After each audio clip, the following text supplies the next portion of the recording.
ये कहानी है तुलनपुर नाम के एक ऐसी गांव की जहां सूरज ढलते ही सन्नाटा अपनी चादर ओढ़ लेता था। गांव के लोग शहर की चकाचांद से दूर अपनी एक अलग ही दुनिया में रहते थे। लेकिन इस गांव का एक हिस्सा ऐसा था जहां परिंदे भी पर मरने से कतराते थे। वो था गांव का एक पुराना सा स्टेशन। अरे भाई, यह कैसा गाँव है? अभी शाम के 7 भी नहीं बजे ऐसा लग रहा है। आधी रात हो गई हो, मोबाइल का नेटवर्क भी चला गया और अब यह बिजली भी। समीर, जो शहर से इस गांव की बिजली की व्यवस्था सुधारने आया, एक युवा इंजीनियर था। तभी उसे बाहर से कुछ लोगों की हंसने और बोलने की आवाज आई। वो बाहर निकला।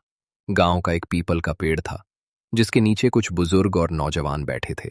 समीर उन लोगों के पास गया। अरे काका, यह रोज का क्या झमेला है? शाम होते ही पूरे गांव का फ्यूज उड़ जाता है। क्या मैं पिछले 3 दिनों से देख रहा हूं, जैसे ही अंधेरा होता है बिजली काट दी जाती है। आओ बेटा समीर, बैठो।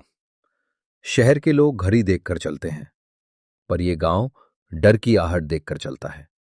यहां बिजली हम नहीं काटते, यहां की बिजली अपने आप बुझ जाती है। और यकीन मानो, इस अंधेरे में ही हम सबकी भलाई है बेटा।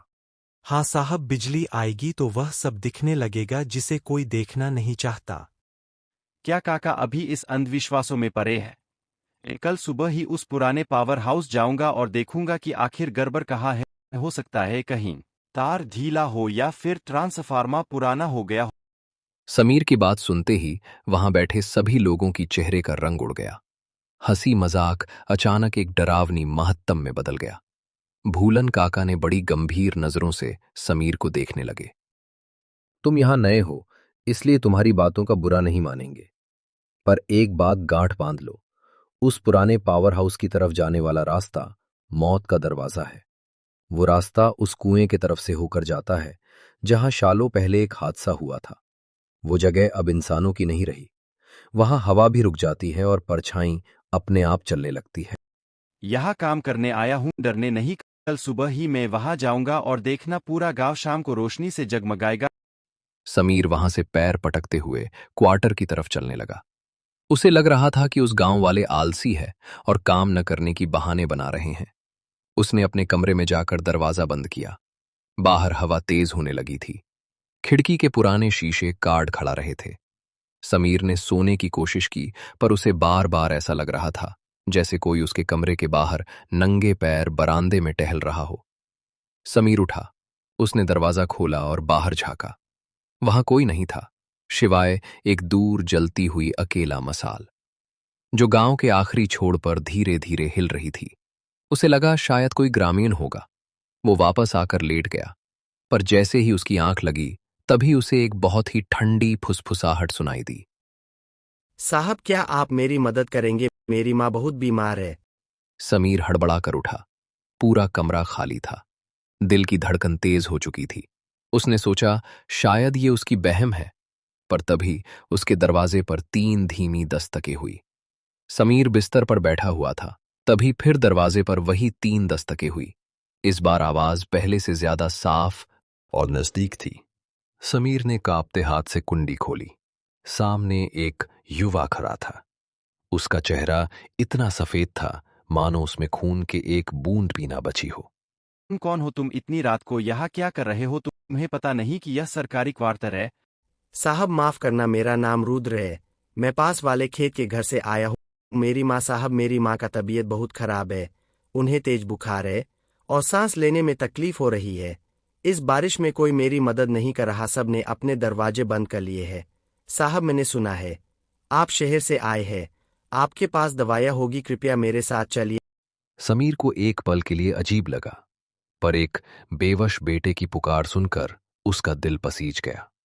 उसे भूलन काका की बातें याद आई, पर उसने सोचा शायद कोई वाक की मुसीबत में है। देखो रुद्र, कोई डॉक्टर नहीं हूं मैं, तो यहाँ बिजली का काम देखने के लिए आया हूं। पर हाँ, मेरे पास प्राथमिक उपचार की किट है।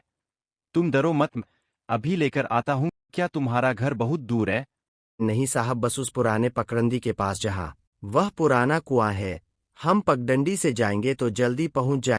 समीर अंदर जाकर कुछ दवाइयां अपने जेब में डाल लिया और रुद्र के पीछे पीछे चलने लगा। जैसे ही वो क्वार्टर से बाहर निकले, सन्नाटा और गहरा हो गया। गांव की गलियां सुनसान थी। रुद्र आगे आगे चल रहा था और अजीब बात यह थी, रुद्र के चलने की कोई आवाज नहीं आ रही थी। समीर को अपने भारी चप्पल की आवाज सुनाई दे रही थी, पर रुद्र जैसे हवा में तैर रहा हो। वो धीरे धीरे उस पुराने सब स्टेशन वाले रास्ते की ओर बढ़ने लगे। वो रास्ता घने पेड़ों से घिरा हुआ था। पेड़ों की टहनियां हवा में ऐसे हिल रही थीं जैसे कोई विशाल हाथ उन्हें रोकने की कोशिश कर रहा हो। रुद्र, तुम लोग या सुनसान इलाके में क्यों रहते हो? यहाँ तो बिजली के खंभे भी पुराने हैं। कल मैं इसी इलाके का मुआयना करने वाला था। कहेंगे साहब, हम यहाँ रहते नहीं, हम यहाँ बंधे हुए हैं। वर्षों से उस कुएं ने हमें कहीं जाने ही नहीं दिया। तभी अचानक समीर को झाड़ियों में हलचल महसूस हुई। दोनों ने पीछे मुड़कर देखा। दूर अंधेरे में उन्हें दो चमकते हुए आंखें दिखाई दी। उसे लगा कोई जानवर होगा। तभी उसे इंसानी फुसफुसाहट सुनाई दी। यह आवाजें कहाँ से आ रही है? या आप बस चलते रहिए, रास्ता थोड़ा कठिन है। आवाजों पर ध्यान मत दीजिए साहब, वह तो बस भटके हुए लोग हैं। हम पहुंच गए हैं। देखिए, वह रहा मेरा घर। समीर ने सामने देखा, एक पुराना घर दिखाई दे रहा था।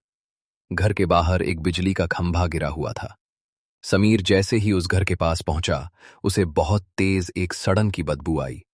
ऐसी बदबू जैसे कोई चीज महीनों से वहां मरकर सड़ रही हो। साहब अंदर चलिए, माँ अंदर इंतजार कर रही है। और याद रखिएगा, अंदर जो भी देखे घबराइए मत, वह हमारी मजबूरी है। समीर का मन कह रहा था कि यहां से भाग जाए, पर उसके पर जैसे जमीन से चिपक गए थे। अंदर का नजारा देखकर समीर का हाथ पैर कांपने लगा। कमरे के कोने में, जहां मकड़ी के जालों और धूल की एक मोटी परत जमी थी, कमरे के अंदर की हवा इतनी भारी और बदबूदार थी कि समीर को सांस लेने में भी तकलीफ हो रही थी। वो सड़न की महक अब असहनीय हो चुकी थी। एक पुरानी लकड़ी की खाट बिछी हुई थी, जिस पर एक सफेद चादर से ढकी हुई एक आकृति लेटी हुई थी। रुद्र, रुद्र, कहाँ हो तुम? यहाँ इतनी बदबू क्यों है? और यह तुम्हारी माँ क्या यह सो रही है? कमरे में कोई जवाब नहीं आया। रुद्र, जो अभी तक समीर के ठीक बगल में खड़ा था, वह अब गायब हो चुका था। तभी खाट पर लेटी हुई उस आकृति में हलचल हुई। चादर धीरे धीरे नीचे खींचकी और एक अत्यंत विधि का चेहरा सामने आया। उसका चेहरा झुर्रियों से भरा हुआ था, आंखें धसे हुई थी और रंगत बिल्कुल राख जैसी थी। उसने अपनी सुखी और पीली आंखें खोली और सीधे समीर के तरफ देखा। समीर के गले से आवाज नहीं निकल रही थी। उसके नाखून काले और नुकीले थे और उसके खाल हड्डियों से ऐसी चिपकी हुई थी जैसे वह कोई कंकाल हो।